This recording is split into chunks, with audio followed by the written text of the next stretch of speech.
Welcome to a Highclere Castle episode for Viking.TV. Today you might have realised I'm not actually by the castle. I'm 2 miles to the east of it, still on Highclere Estate, and I'm standing in front of an amazing medieval barn. It was last rebuilt and conserved round about 1438. So, 600 years later, more or less, Geordie and I again are working on its preservation so that it will again stand, they hope, for another 400 years. And the man responsible for helping us conserve it with his team is Tom from Hampshire Oak. So I hope you'll come with me. We'll go and find Tom. And I'm going to clamber up far too many ladders, far too high, especially for you, because I don't like heights. But nevertheless, the view from the top is amazing. So come with me.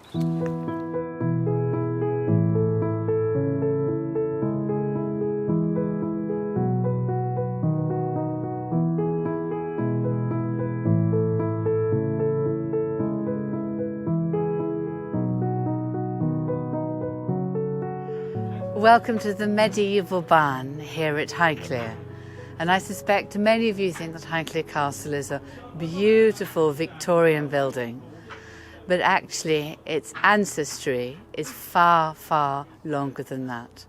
The earliest written records go back to Anglo-Saxon times, when they beat the bounds here, and a charter recorded that in 749 AD, Highclere was granted by King Cuthred of Wessex to the bishops of Winchester, and they held it for the next 800 years.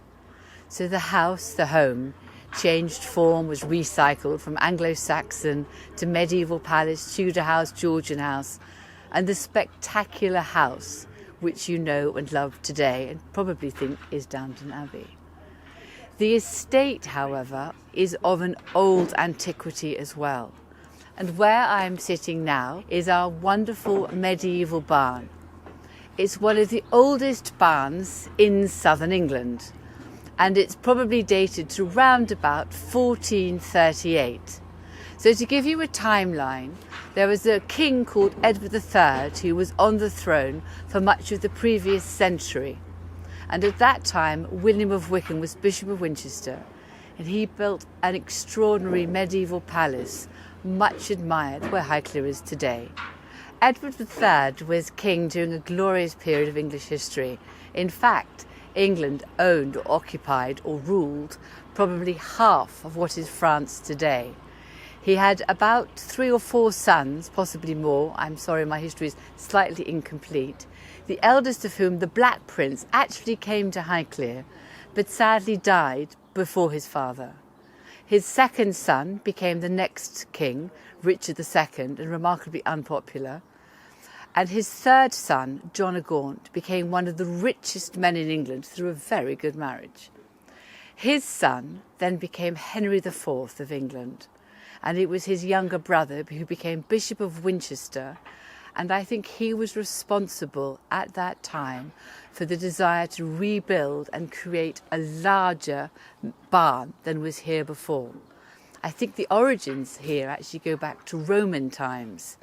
But anyway, this barn was rebuilt about 1438. After Henry IV, there was his son and grandson, Henry V and VI, and it was Henry VI who then took a leaf out of the book of William of Wykeham, who lived at Highclere, to build Eton College for poor students and King's College in Cambridge. Again, he wanted to make sure he was also interested in education. So this part of English history, the positive parts were dominated by architecture and education, and the more negative parts by the fact we were in a 100-year war with France, and at the end of the reign of Henry VI began the Wars of the Roses. There are 2 roses carved into the stonework of Highclere Castle for the houses of York and Lancaster, bringing them all together, which did eventually happen under the Tudors. So there are so many layers of history here at Highclere, and this medieval barn sits in the middle of a historical period, and yet was built in an ever grander fashion as actually an extraordinary place to store food. There were no fridges or refrigerators or freezers or anything like this at the time. And the harvest and the safe storage of food was paramount to every person's very survival. And this is an extraordinary barn, as I mentioned, one of the oldest in this part of the world. So we're really rebuilding it once more, having drawn the Monopoly card, which is not very positive in terms of money, but actually very positive in terms of heritage, of working with some of the oak that was since here. It was here in 1438. So I imagine that oak would actually have grown on this estate for the previous 200 or 300 years.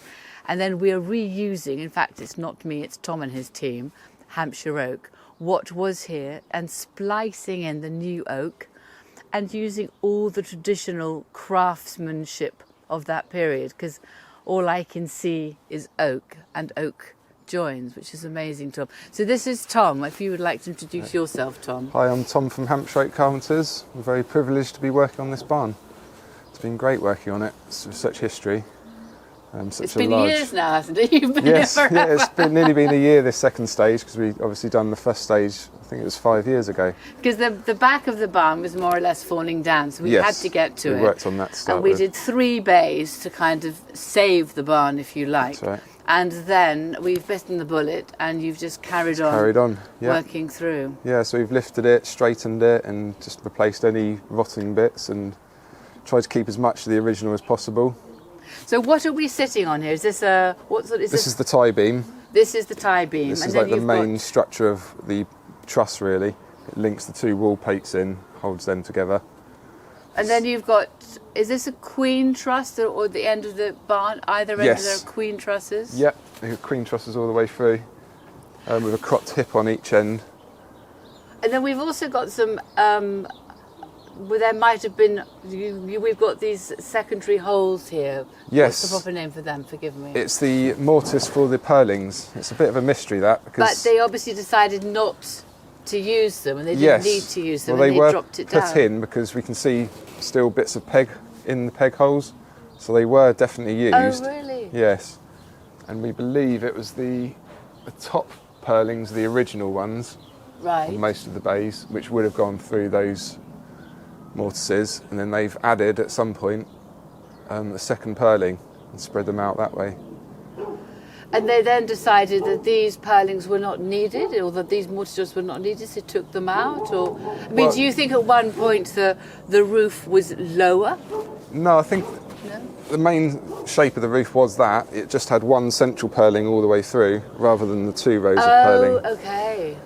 And they decided that perhaps was not enough, and then put the 2 purlings higher up, and therefore didn't need the ones lower down. So they've put a lower one in and then a higher one in, sort of split the difference between the length of the principal rafters. And is this particular purling here, is that midway between that one and that one, or is it slightly lower? Sort of splits the main principal rafter in 3 components, basically.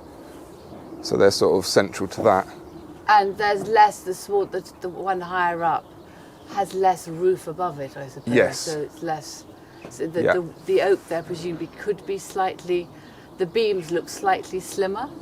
Yes. Or is that my eye? No, I think the majority of them are slightly slimmer, but they would have been going through the centre, as I say.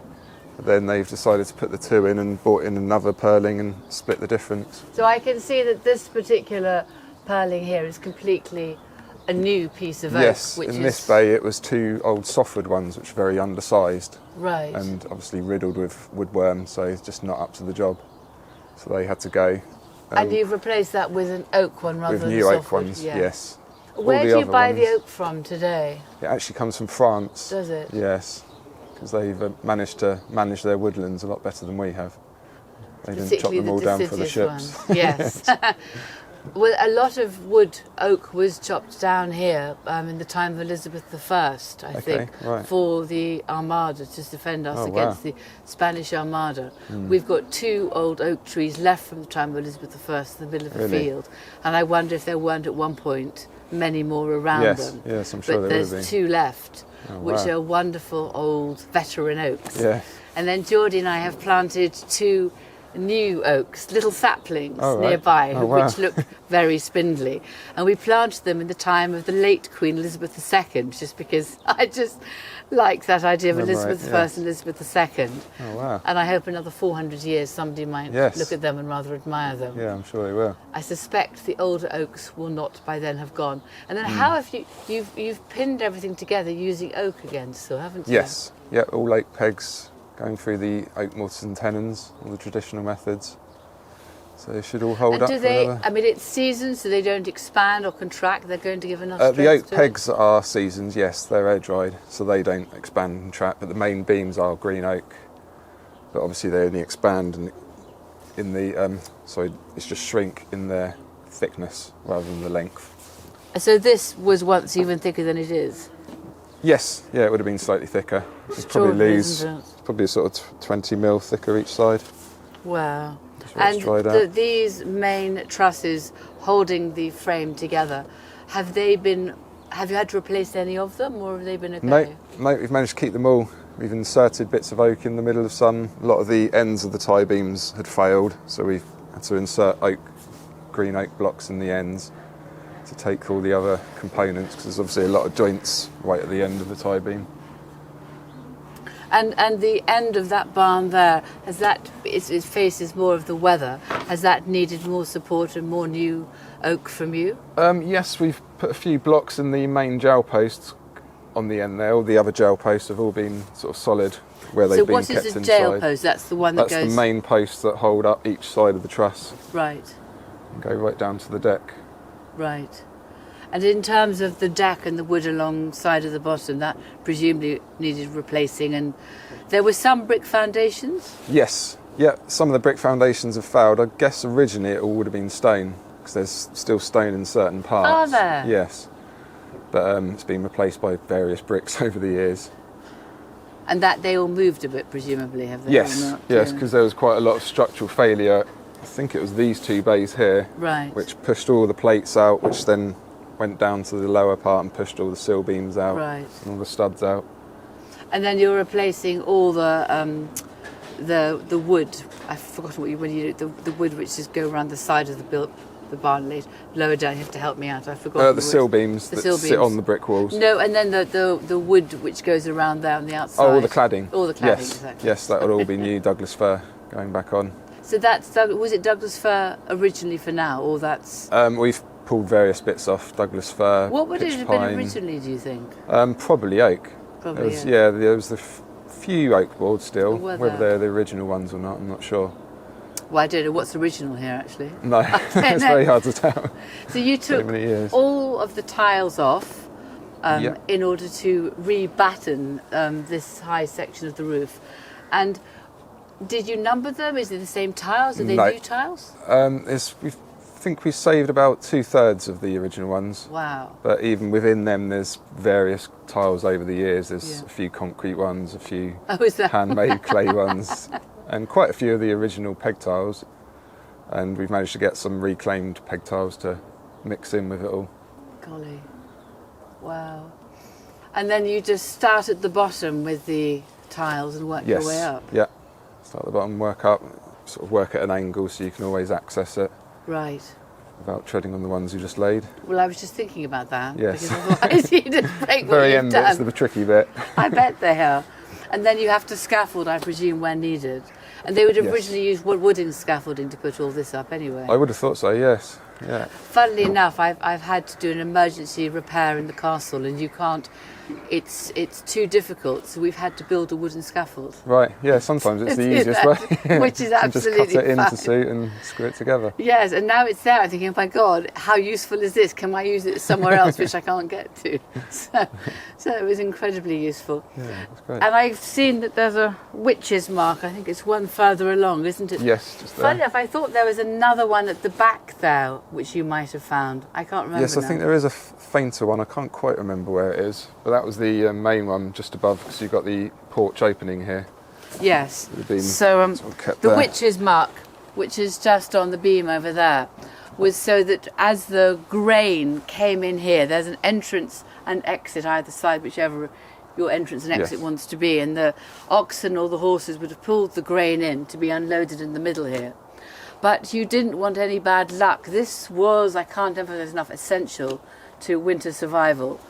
And in order there were no evil spirits or witches, you put a witch's mark there. So if any evil spirit or witch came in, it was started looking at this mark, and it just never finishes. So they would never have got past the witch's mark. Yes. Which is It's quite the belief, amazing, yeah. isn't it? Yes. Well, I don't know. We still don't walk under ladders. You No, probably have. that's right, yeah. Sometimes we have to. I know. And then, you know, you mustn't break a mirror. No. You must go out the same door you come in. Do you know that? No, I If you haven't heard go to that a one. friend's house, you should go out the same door you came in. Oh, right. And there's all the different traditions of New Year. It gets Yeah. so complicated Lots of old superstitions. Isn't I there? know, but I think I really like all the superstitions. Oh, I can see you've had quite a lot of work to do on that particular beam, haven't Yes, you? yes. So this was the subsidence. So what caused this subsidence? Was it a water leaking in from the roof, or was it the ground, or why was this bit particularly Most bad? of the damage has been from rodents. Oh, has So it? from probably all the grain that's been kept in here over the years, it's attracted rodents, and they find a little mortise hole and they dig away and just keep digging. And some of the holes we've found like really big, so they probably fully nested inside them. Wow. But a lot of the beams, the main jowl posts, the tenons at the top that go into the tie beams, a lot of them had been fully hollowed out, so it was almost like a fruit bowl inside. Wow. So we've had to insert new oak blocks in with it to create a new tenon. Goodness me. So you're now obviously. So your next job is tiling. Is that your next project? Yes, yep, tile and Have start you getting the finished all the cladding on. battening now? Yes, all the battening's Wow. on. Okay. Many And nails. how long will the tiling take? Um, There is no hurry. probably- I'd have thought a couple of weeks, a roof this size. We've got our roofers in, it's not us personally doing it, we'll be working on the boarding now. Right. Right. And there's this wonderful entrance here. Yes, an old porchway there. So I believe these extended out about Further. 15, 20 metres originally. Oh, did they? My goodness. They've been cut back over the years. Oh, wow. Yes, Lord Carnarvon showed us a photograph from the 80s, I think, which shows them sort of halfway across that grain building. Oh, right. I always find that. So there's the porch there. Is there an equal one going out this side? No, that's just a porch opening. There's a similar porch to that, 3 bays along. Do you think there would have been one this side or not? Probably not that sort of opening. I think it was just a low opening because all the original oil plates there look original. They haven't added any in. Right. So it was just this side that there was enough cover as they were coming in to I unload. mean, even so, they, I believe, might have been added on at a certain point because there was mortises in the aisle principles, which shows that there would have been a purling running through there. So they've obviously cut the purling out to extend the porch out. Do you know what's extraordinary is many places I go in the castle, people just cut through purlings. Yeah. They've cut through floorboards. And I just can't believe what they've done. No. But what was it? Is the top of the castle. We actually found. I was just checking a roof before I put the ceiling back up, and the oak at the top of the castle was ship's oak. It had all the original notches apparently. Oh, really? Oh, wow. It had been used on a ship, and that's reused. well seasoned, and then come back in again, which must have been in the mid 19th century. Right. When they were moving away from wooden ships towards metal ships. Yes. So there was Started suddenly a using them. surfeit of really good oak. Oh, wow. So, this Amazing was history. presumably mended a little bit on and off, or tied together, or not really? Yes, there was. I think it looks like it had quite a lot of work done in the 80s when sort of various bits of softwood were put in, probably those purlings. Yes, I think that was my husband and his father just trying to hold it up from falling down. Yes, and there's So that a was couple of big softwood. There's one big softwood post, I believe, and a bit of softwood tie beam. And then we put some metal plates up just to Yes, sort there of was lots stop of it. metal plates. In fact, if falling. you're careful, there's one behind you. Oh yes. All sorts of red ones all over the place. And are these some of taken the them off. original coping stones along the roof? Yes. Yeah, Are they're they? the original ones. Wow. They're still expensive to make, aren't they? Yes. They would have been yes, they are. expensive then. The You know, there handmade was a ones like that. tile kiln here at Highclere Oh, was there? in the medieval times. Oh, wow. They went it because it was so windy. They went into business making tiles because so many tiles were flying off the castle and everything else that they decided to go into the tile making business. So there were tile kilns in the park. Right. Because, Because it's very unusual for a barn of this age to be tiled. They originally would have been thatched. well, this one might well have been tiled originally because of all the tiles that were being made at that time. So the tile kiln was particularly successful in the 14th and 15th century. Wow. We've got the records of how many thousands of tiles they were making and selling. And the monks were in business. We're trying to still stay in business. Kept them busy. Amazing, isn't it? And what's that been fixed on with? That doesn't look very good. It's What's that white? the old lime mortar. Is that lime mortar? Yes. Actually, that might be cement. It feels very hard, that one. It doesn't look like lime mortar as much. So they've probably been rebed various times over the years. And what are you using now? It'll be lime mortar. Lime mortar again. Yeah. And then you're pegging the tiles as you go? Yes. Or not? Yes. Yeah, they'll all be pegged on. So none of them actually get nailed on, they just get hung on the pegs. Extraordinary. Extraordinary. So these were all made with their holes when they were... Yes. They weren't pegged when they were up there originally? No. So they would have just put a little oak peg through there just to hang it. Were they weren't manufactured with holes in them though? Yes, I think they would have been, They yes. would have been. Yeah. Crikey. And here is one with an embedded peg. Amazing. Well, thank you. So, when do you think you're going to come to an end? Where are we now? We hope to be Another done by the 2-3 end of months. March. End of March. Yes. Crikey, right. Should be all good for that. Wow. Thank you. When the weather gets better, you won't be here. No, that's it. We'll miss out on the nice sunshine.